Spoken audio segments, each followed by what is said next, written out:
നമസ്കാരം കൂട്ടുകാരെ, 9ാം ക്ലാസ്സിലെ ഹിന്ദി പാഠപുസ്തകത്തിലെ രണ്ടാമത്തെ പാഠഭാഗമായ ബഹുത് ദിനോं के बाद എന്ന കവിതയിലെ ആക്ടിവിറ്റീസ് നമുക്കിന്ന് പരിചയപ്പെടാം. ഈ കവിതയിലെ മുഴുവൻ പ്രവർത്തനങ്ങളും ഈ ഒരൊറ്റ വീഡിയോയിൽ തന്നെ ഞാൻ അപ്ലോഡ് ചെയ്തിട്ടുണ്ട്. ഒന്നാമത്തെ ചോദ്യത്തിലേക്ക് പോകാം. ഫസലോं की मुस्कान से क्या तात्पर्य है? ധാന്യങ്ങളുടെ പുഞ്ചിരി എന്നതിൽ എന്താണ് അർത്ഥമാക്കുന്നത്? ആൻസറിലേക്ക് പോകാം. കവി ബഹുത് ദിനോं के बाद अपने गाँव चले जाते हैं. കവി ഒത്തിരി ദിവസങ്ങൾക്ക് ശേഷം തന്നെ ഗ്രാമത്തിലേക്ക് പോകുന്നു. വഹാൻ ജീഫർ കെ ദേക്കെ പക്കേ സുനഹലി ഫസലോं की മുസ്കാൻ. അവിടെ അദ്ദേഹം മനം നിറച്ച് പക്കേ സുനഹലി വിളഞ്ഞ സ്വർണ്ണ നിറത്തിലുള്ള ധാന്യങ്ങളെ കാണുന്നു. ഉനെ ഏസാ ലഗ്താ ഹെ ഫസൽ മുസ്കുരാ രഹി ഹെ. അദ്ദേഹത്തിന് ഫസൽ വിളകൾ മുസ്കുര പുഞ്ചിരിക്കുന്നതായി തോന്നി. നിങ്ങൾക്ക് മനസ്സിലാവുന്നു എന്ന് വിചാരിക്കുന്നു. രണ്ടാമത്തെ ചോദ്യത്തിലേക്ക് പോകാം. ദാൻ കൂട്ടത്തി കിഷോരിയോं की कोगिल കണ്ടി താൻ. इससे आपने क्या समझा? ഇതിൽ നിന്ന് നിങ്ങൾക്ക് എന്താണ് മനസ്സിലായത്? ആൻസറിലേക്ക് പോകാം. കിഷോരിയോं करके आंगन में दान കൂട്ടത്തെ കൂട്ടത്തെ ഗീത് ഗാത്തെ ഹെ. കിഷോരിയമാരാണ് കന്യകമാർ. തൻ്റെ വീട്ടുമുറ്റത്തെ മുറ്റത്ത് നിന്ന് ദാൻ കൂട്ടത്തെ കൂട്ടത്തെ കറ്റ മെതിക്കുന്നതിനോടൊപ്പം ഗീത് ഗാത്തെ ഹെ പാട്ട് പാടുന്നുണ്ട്. ഗീത് ഗാത്തി ഹെ പാട്ട് പാടുന്നുണ്ട്. കവി കോ ഉൻകി ആവാസ് കോയൽ കി തരഹ് മീട്ടി ലഗ്തി ഹെ. കവിക്ക് അവരുടെ സ്വരം കുയിലിൻ്റേതുപോലെ മധുരമുള്ളതായി തോന്നുന്നു. മൂന്നാമത്തെ ചോദ്യത്തിലേക്ക് പോകാം. ഗവയി പഗഡണ്ഡി കി ചന്ദനവർണ്ണി ദോൽ യഹാം കാവ് കാ കോൺസാ ചിത്രം പ്രകട ഹോത്താ ഹെ. ഇവിടെ ഗ്രാമത്തിൻ്റെ ഏത് ചിത്രമാണ് പ്രകടമാകുന്നത് നോക്കാം. കവി യഹാം ഗാവ് കെ പഗഡണ്ഡി കെ ദൂൽ ചന്ദൻ വർണ്ണ സെ തുലന കർത്തേ ഹെ. ഇവിടെ കവി ഗ്രാമത്തിലെ പഗഡണ്ഡി ഒറ്റയടി പാത, ദൂൽ പൊടി, അപ്പം ഒറ്റയടി പാതയിലെ മണ്ണിനെ ചന്ദനവർണ്ണവുമായി ഉപമിച്ചിരിക്കുന്നു. യഹാം ഗാവ് കി സുന്ദരത പ്രകട ഹോത്തി ഹെ. ഗ്രാമത്തിൻ്റെ പ്രകൃതി വർണ്ണനയാണ് ഇവിടെ പ്രകടമാകുന്നത്. അടുത്ത ചോദ്യത്തിലേക്ക് പോകാം. ചർച്ച കരേ. കവിത में जीफर शब्द का प्रयोग बार बार हुआ है. इसकी വിശേഷത पर ചർച്ച കരേ. കവിതയിൽ ജീഫർ എന്ന വാക്ക് ഇടയ്ക്കിടെ ഉപയോഗിക്കുന്നുണ്ടല്ലോ. ഇതിൻ്റെ വിശേഷതയെപ്പറ്റി ചർച്ച ചെയ്യാനാണ് ചോദ്യം. ഉത്തരത്തിലേക്ക് പോകാം. ജീഫർ ഇസ്ക അർത്ഥ ഹെ മൻഫർ. ജീഫർ ഇതിൻ്റെ അർത്ഥം മൻഫർ അല്ലെങ്കിൽ മനം നിറയെ എന്നാണ്. ഇസ്ക ഉപയോഗ കിസി കാര്യ കോ പൂർണ്ണത കെ സാത്ത് കർനെ കെ സന്ദർഭ മേ കിയാ ജാതാ ഹെ. ഇതിൻ്റെ ഉപയോഗം ഈ ശബ്ദത്തിൻ്റെ ഉപയോഗം കിസി കാര്യക്കോ പൂർണ്ണതാക്കെ സാത്ത് ഏതെങ്കിലും പ്രവൃത്തിയെ പൂർണ്ണതയോടുകൂടി ചെയ്യുന്ന സന്ദർഭത്തിൽ ഉപയോഗിക്കപ്പെടുന്നു.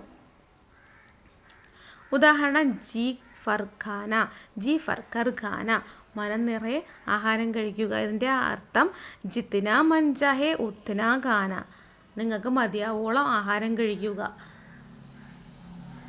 ഇതാണ് ജീഫർ എന്ന വാക്കിൻ്റെ പ്രത്യേകത. അടുത്ത ചോദ്യത്തിലേക്ക് പോകാം. कवि ने कविता में कई विशेष अर्थ वाली पंक्तियों का प्रयोग किया है. ऐसी पंक्तियाँ पहचान कर लीजिए. ഈ കവിതയിൽ വിശേഷ അർത്ഥവാലി പങ്ക്തിയാം, അതായത് വിശേഷണാർത്ഥങ്ങൾ വരുന്ന വരികൾ ഉപയോഗിച്ചിരിക്കുന്നു. ഈ വരികളെ കണ്ടെത്തി ഇവിടെ എഴുതാനാണ് പറഞ്ഞിരിക്കുന്നത്. ഇവിടെ എക്സാമ്പിൾ കിഷോരിയോं की कोगिल കണ്ടി താൻ. ഇത് ഒരു എക്സാമ്പിളാണ്. ഇതുപോലുള്ള മറ്റുള്ള വരികൾ കണ്ടെത്തി എഴുതുക. കവിതയിലേക്ക് പോകാം. പക്കി സുനഹലി ഫസലോं की മുസ്കാൻ. ഇത് വിശേഷണാർത്ഥം ഉൾപ്പെടുത്തിയിരിക്കുന്ന വരികളാണ്. അതുപോലെ മൗത്സരീക്കെ ഠേർ ഠേർ സെ താസെ ടഡ്കെ ഫൂൽ. അടുത്തത് അപ്നി ഗവയി പഗഡണ്ഡിക്ക് ചന്ദന വർണ്ണേ ദൂൽ. ഇതെല്ലാം വിശേഷണാർത്ഥം ഉൾപ്പെടുത്തിയിരിക്കുന്ന വരികളാണ്. ഇത് നിങ്ങൾ ടെക്സ്റ്റ് ബുക്കിൽ എഴുതുക. അടുത്ത ചോദ്യത്തിലേക്ക് പോകാം. സമാന ആശയ വാലി പങ്ക്തിയാം കവിതാ സെ ചുൻകർ ലിഖിയേ. സമാന ആശയങ്ങൾ ലഭിക്കുന്ന കവിതയിൽ നിന്നുള്ള വരികൾ കണ്ടെത്തി എഴുതാനാണ് ചോദിച്ചിരിക്കുന്നത്. ഒന്നാമത്തെ ചോദ്യം. ഖേത്ത് സ്വർണ്ണവർണ്ണ ഫസലോം സെ സമൃദ്ധ ഹെ. വയൽ സ്വർണ്ണവർണ്ണത്തിലുള്ള ഫസൽ വിളകളാൽ സമൃദ്ധമാണ്. ഈ ആശയവുമായി സാമ്യതയുള്ള കവിതയിലുള്ള ഏത് വരിയാണുള്ളത്? പക്കി സുനഹലി ഫസ്ലോങ്കി മുസ്കാൻ എന്ന വരി ഈ ആശയവുമായി യോജിക്കുന്നതാണ്. അടുത്ത ചോദ്യത്തിലേക്ക് പോകാം. ഗ്രാമീണ ബാലായെ മെഹനത്ത് കർത്തെ ഹുയെ മധുർ ഗീത് ഗാത്തി ഹെ. ഗ്രാമത്തിലെ ബാലികമാർ പരിശ്രമിക്കുന്നതിനോടൊപ്പം തന്നെ അല്ലെങ്കിൽ ജോലി ചെയ്യുന്നതിനോടൊപ്പം മധുരമായ പാട്ട് പാടുന്നു. ഈ ആശയം ഉള്ള വരി ഏതാണ്? കവിതയിൽ നിന്ന് കണ്ടെത്തുക. ദാനുകൂട്ടത്തി കിഷോരിയാങ്കി കോകിൽ കണ്ടി താൻ. ഇതാണ് സമാന ആശയമുള്ള കവിതയിലെ വരികൾ. തൻ മനുകോ ഊർജ ദേനെ വാലി ഖുഷ്ബു ഫൈൽ ജാത്തി ഹെ. സമാനാർത്ഥമുള്ള വരി ഏതാണ്? മൗൽസരിക്കെ ഡേർ ഡേർ സെ താസെ ടടിക്കെ ഫൂൽ. അടുത്തത് ഗാവിക്കി ഗലിയോങ്കി സുഹാലി ദൂൽക്ക എഹസാസ് ഹുവ. ഗാവിക്കി ഗലി എന്ന് പറയുമ്പോൾ തന്നെ നമുക്ക് മനസ്സിലാവും ഗാവ് ഗ്രാമത്തിലെ തെരുവ്. അതുപോലെ സമാനാർത്ഥം വരുന്നൊരു വാക്ക് നമ്മുടെ കവിതയിലുണ്ടല്ലോ, ഗവയി പകടണ്ടി. അതെ, ഗ്രാമത്തിലെ ഒറ്റയടി പാത. അപ്പോൾ സമാനാശയം വരുന്ന വരി ഏതാണ്? അപ്പനി ഗവയി പകടണ്ടിക്ക് ചന്ദനവർണ്ണി ദൂൽ എന്ന വരിയാണ് ഇവിടെ ചേരുന്നത്. അടുത്തത് മൻ പസന്ത് ദേഹാത്തി ഖാന ചക്കനേക്ക മൗക്കാമില. ഖാന ചക്കന എന്ന് കേൾക്കുമ്പോൾ തന്നെ നമുക്ക് കവിതയിലെ വരി കണ്ടെത്താൻ കഴിയും. നമ്മുടെ കവി മൻപസന്ത് ഖാന എന്താണ്? താൽമഖാന കഴിച്ചു അല്ലേ? അപ്പോൾ അതേ വരിയാണ് അപ്നി അബ്കി മേനെ ജീഫർ താൽമഖാന കായ ഖന്നെ ജൂസെ ജീഫർ. ഇതാണ് ഇവിടെ യോജിക്കുന്ന വരികൾ. അടുത്ത ചോദ്യത്തിലേക്ക് പോകാം. कविता से इन पदों की विशेषता സൂചിത करने वाला ശബ്ദ പഹചാൻ കർ ലിഖെ. കവിതയിലെ ഈ പദങ്ങൾക്കുള്ള വിശേഷ ശബ്ദം കണ്ടെത്തി എഴുതാൻ. അതായത് ഫസൽ ധാന്യത്തിന് എങ്ങനെയാണ് അവിടെ വിശേഷിപ്പിച്ചിരിക്കുന്നത്? സുനഹലി സ്വർണ്ണ നിറത്തിലുള്ള ധാന്യം എന്നാണ് വിശേഷിപ്പിച്ചിരിക്കുന്നത്. അതുപോലെ മറ്റു വാക്കുകളുടെ വിശേഷണ ശബ്ദങ്ങൾ കണ്ടെത്തി എഴുതുക. താൻ കോകിൽ കണ്ടി താൻ, ഫൂൽ താസെ ടടിക്കെ ഫൂൽ, ദൂൽ ചന്ദനവർണ്ണി ദൂൽ. ഇതാണ് വിശേഷണ ശബ്ദങ്ങൾ. അടുത്ത ചോദ്യം കവിതയുടെ ആശയം എഴുതാനാണ്. കവിതയുടെ ആശയം തീർച്ചയായിട്ടും നിങ്ങൾ കാണാതെ പഠിച്ച് എഴുതി ശീലിക്കണം. കാരണം പരീക്ഷയ്ക്ക് ചോദിക്കാൻ സാധ്യതയുള്ള ചോദ്യമാണ് കവിതയുടെ ആശയം എന്ന് പറയുന്നത്. നമുക്ക് ആശയത്തിലേക്ക് പോകാം. കവി നാഗാർജുൻക്ക് സുന്ദർ കവിത ഹെ ബഹുത് ദിനോം കെ ബാദ്. കവി നാഗാർജുൻ്റെ ഒരു മനോഹരമായ കവിതയാണ് ബഹുത് ദിനോം കെ ബാദ് എന്നുള്ളത്. കവി ബഹുത് ദിനോം കെ ബാദ് അപ്നി ഗാവ് ചലേ ജാത്തേ ഹെ.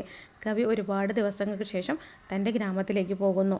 അവർ സുനഹിലി ഫസലോങ്കി മുസ്കാൻ ജീഫർ ദേക്കി. എന്നിട്ട് അവിടെ സുനഹിലി സ്വർണ്ണ നിറത്തിലുള്ള നല്ല വിളഞ്ഞ ധാന്യങ്ങളുടെ മുസ്കാൻ പുഞ്ചിരി മനം നിറയെ കണ്ടു.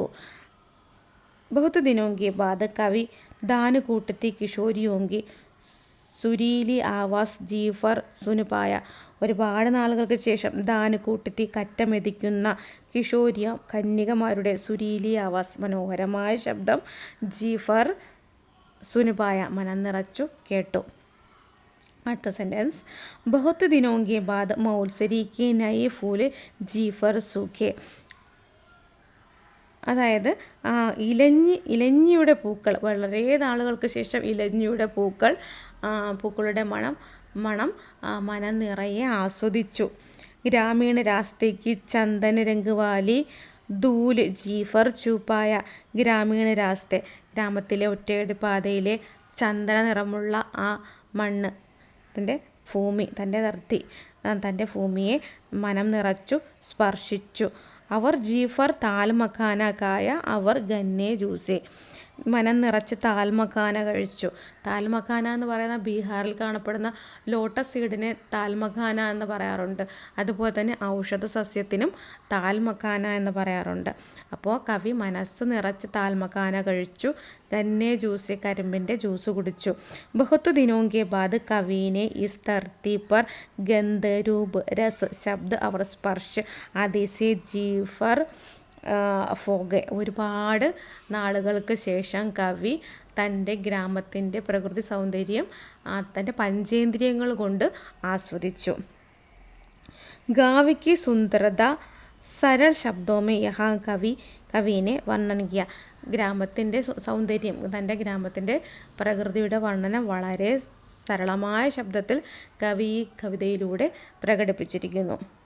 നിങ്ങൾക്ക് കവിതയുടെ ആശയം വളരെ ചുരുക്കിയാണ് തന്നിരിക്കുന്നത്, മനസ്സിലായെന്ന് വിശ്വസിക്കുന്നു. തീർച്ചയായും ഇത് എഴുതി പഠിക്കുക. ഈ കവിതയുടെ എല്ലാ പ്രവർത്തനങ്ങളും നിങ്ങൾക്ക് മനസ്സിലായെന്ന് വിശ്വസിക്കുന്നു. തീർച്ചയായും നിങ്ങൾ ഈ ചാനൽ സബ്സ്ക്രൈബ് ചെയ്യുക. എന്നാൽ മാത്രമേ ഞാനിടുന്ന അടുത്ത വീഡിയോസ് നിങ്ങൾക്ക് ലഭ്യമാവുകയുള്ളൂ. താങ്ക് യു ഫോർ വാച്ചിങ് സെഗ സ്റ്റഡീസ്.